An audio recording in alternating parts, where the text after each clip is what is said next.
Shalom, damai dan sejahtera meliputi kehidupan kita semua di minggu Advent ini.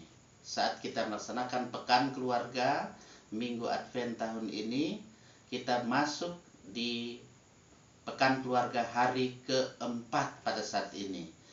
Kita bersama-sama akan mengisi kehidupan kita dengan firman Tuhan. Terlebih dahulu saya ajak kita berdoa. Terpuji kekal Tuhan yang sudah datang ke dunia ini dan yang akan datang kembali. Ketika saat ini kami bersama-sama dalam penghayatan Minggu Advent, masa penantian, kami mempersiapkan diri kami untuk mengisi bejana hidup dengan kebenaran firman Tuhan. Roh Kudus, kami mohon terus menerangi hati dan pikiran kami, sehingga firman Tuhan tidak kami hanya baca-baca saja, tetapi kami boleh mengerti, kami boleh lakukan oleh kuat kuasa Roh Kudus-Mu. Amin. Saudara-saudara, di hari keempat, pekan keluarga Minggu Advent saat ini, mari saya ajak kita mengarahkan perhatian kita dengan bagian firman Tuhan. Firman Tuhan yang dipersiapkan saat ini dalam kitab Perjanjian Lama. Silakan membukanya dalam kitab Yeremia. Yeremia pasal 23 itu dibaca ayat 5 dan ayat 6 atau ayat 5 sampai ayat 6.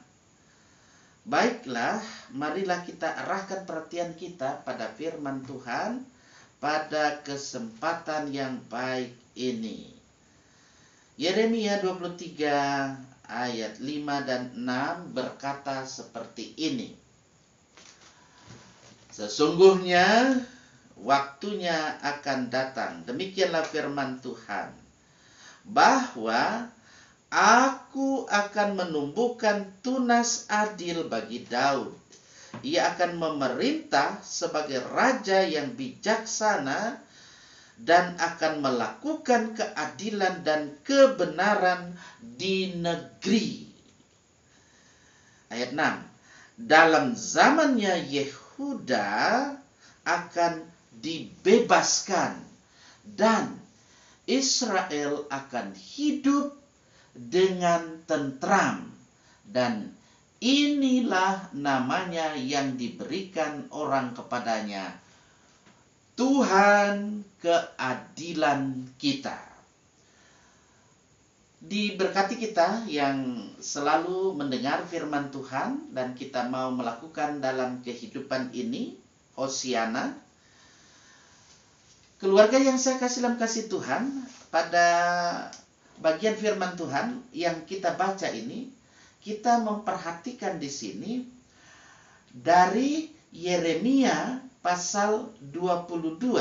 Di pasal 22 ketika kita membaca tadi, saya ulangi, ketika kita membaca di pasal 23, ya, sekali lagi, kita membaca tadi di pasal 23, kita baca ayat 5 dan ayat 6.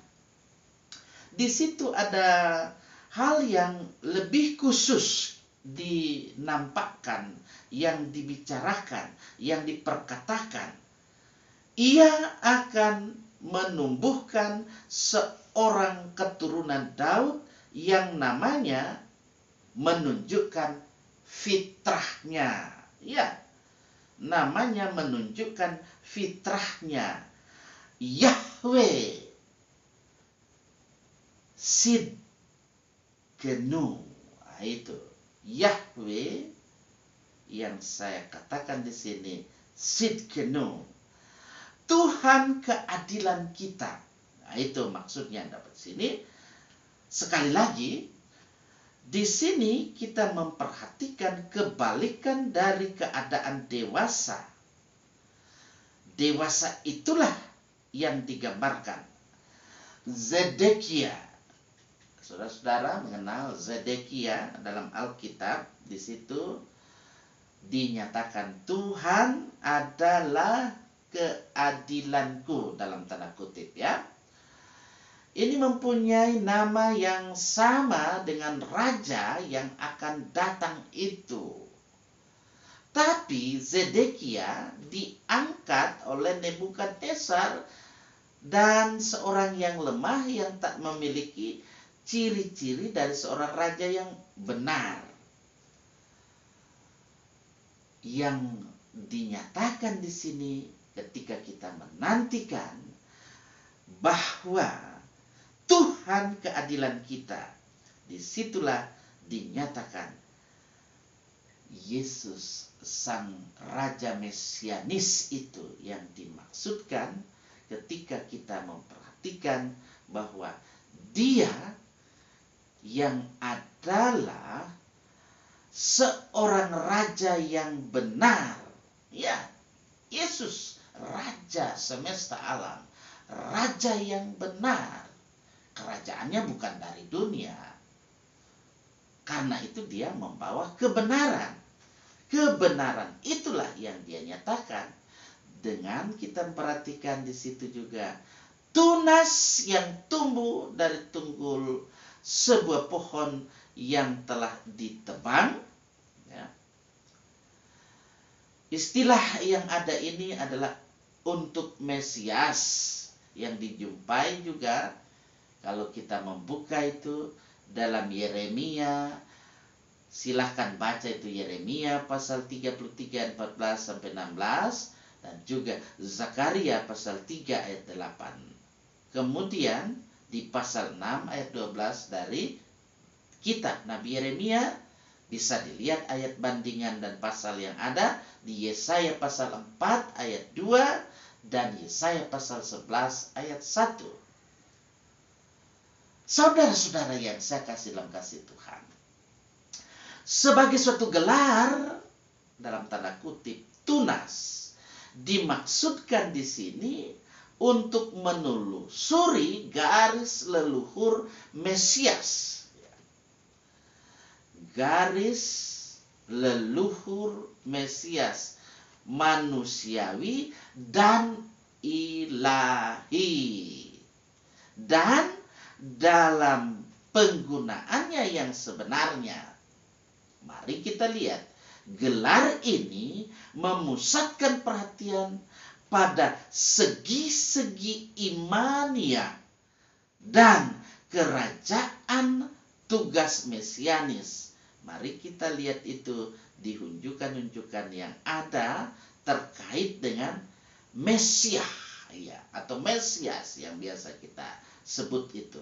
Raja yang baru itu akan mengepalai bangsa yang baru itu, yang didirikan setelah suatu eksodus, keluaran yang baru yang akan diingat sebagai tindakan penyelamatan yang lebih besar daripada penyelamatan terjadi dahulu ketika dari Mesir.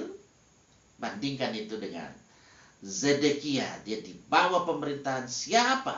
Banyak orang diboyong ke pembuangan dan pada tingkat pengertian yang lain, kepergian yang disebutkan dalam Yeremia pasal 9 ayat 31. Saudara-saudara yang saya kasih dalam kasih Tuhan, mari kita memahami di sini dari bagian yang kita baca tadi dari kitab Yeremia pasal 23 ini. Di dalamnya kita memperhatikan bahwa sesungguhnya tunas yang ada itu adalah tunas adil. Itu akan memerintah sebagai raja yang bijaksana dan melakukan keadilan dan kebenaran di negeri. Sebagai raja, dia juga adalah gembala yang adil, gembala yang benar. Dia pembebas. Ketika Yehuda dibebaskan dan Israel itu dibebaskan. Ia akan hidup tentram. Nah, disinilah kita melihat ada perbuatan-perbuatan ajaib Allah yang dikerjakan di dalam Yesus Kristus, membebaskan umatnya dari cengkraman atau belenggu dosa. Bahwa Yesus Kristus yang adalah Mesias, tunas adil itu telah datang. Dia membawa pembebasan bagi umatnya. Dia memerintah dengan adil dan bijaksana, penuh dengan kebenaran. Dia itulah kebenaran. Namanya Tuhan keadilan kita. Nah, nama ini tentu menegaskan kepada kita bahwa di dalam Yesus Kristus keadilan Tuhan Allah dinyatakan di dalam kehidupan umatnya. Keadilan yang sungguh-sungguh ini tentu akan dinyatakan. Dan berbeda dengan keadilan yang ditampilkan oleh dunia ini. Keadilan Allah itu dinyatakan di dalam kehidupan Yesus Kristus. Dia yang lahir dalam dunia ini, dia menjadi manusia, dia menderita sengsara, dia disalibkan, dan dalam wafatnya juga kebangkitan dari wafatnya dia mau menjadikan bagaimana dalam kehidupan ini konsep kasih dan keadilan Allah yang membebaskan umatnya dari kuasa maut akibat daripada perbuatan-perbuatan dosa, dengan pengorbanan yang diberikan, dengan segala tanggung jawab sebagai raja yang diraja, raja semesta alam, sebagai pemimpin yang adil, bijaksana, adil, benar, itu dinyatakan di kayu salib, supaya tidak seorang pun dari umatnya yang percaya, yang beriman kepadanya, dia tidak akan tentu menjadi binasa. Tunas adil Daud itu sudah nyata, fakta di dalam Yesus Kristus. Dialah raja di atas segala raja, yang adalah gembala agung. Dia yang maha mulia, yang mengumpulkan kita dan memelihara kehidupan kita sebagai umat Allah, dalam kehidupan keluarga kita, sebagai ayah, sebagai ibu, sebagai anak, pemuda, remaja, anak sekolah minggu, bahkan sebagai opa, oma, opung, mbak, peka, dadong, kakek, nenek, dan apapun sebutan lainnya. Tuhan akan terus memimpin hidup kita dengan penuh kasih, keadilan, kebenaran, dengan kebijaksanaan yang dari Sang Raja Mesianis itu. Hosiana. Amin.